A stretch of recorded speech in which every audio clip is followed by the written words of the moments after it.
Hello, all my little weirdos, and welcome back to Twisted Tales Tuesdays, where each week I bring you along on a dark and twisted story of a legend or myth. This week I'm bringing you all back to England because I tell you what, England has had some crazy shit happen. We are going to follow the life, death, afterlife, and the nursery rhyme of Mary Tudor, who was Queen Mary of England from 1553 to 1558. She was the daughter of that stupid, vile creature, King Henry VIII, so of course I immediately felt bad for her. But I then continued my research, and her life story actually pulled on my icy heartstrings. Mary was the only surviving child of King Henry and Catherine of Aragon, Catherine being his first wife. And England was a Catholic country at the time, so Mary was baptized shortly after birth. However, it didn't take long for King Henry to pop off with his bullshit and start whining that he wanted a son to rule the roost after him. Henry didn't go directly to beheading his wife to get rid of her, like he did with numerous wives after Catherine. Nope, he decided to change the whole country's religion so he could annul the marriage. There's no in between with this guy. It's either off with her head or I'm changing everyone's religion for my own personal gain. Thus, England went from Catholic to Protestant, and Mary was declared an illegitimate child. And Sis was pissed, as she should be.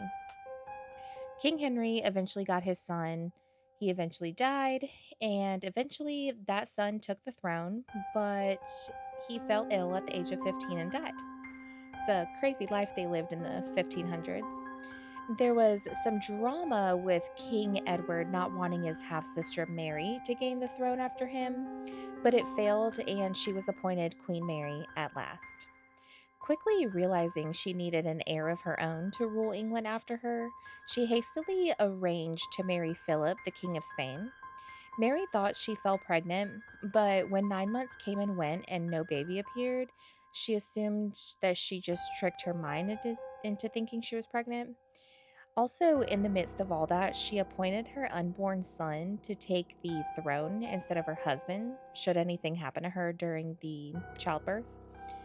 So, that and the fact that there was no baby was not kosher with Philip, and he withdrew severely from his wife. Mary blamed the Protestants' beliefs for the loss of her husband and child and went off the freaking rails, ordering executions to all Protestants, and she was dubbed Bloody Mary after that.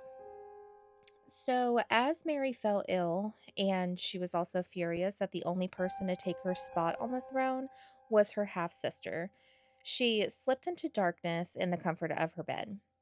The first thing she sees in the afterlife is an image of her sleeping chambers and her half sister standing in front of the mirror in a coronation gown.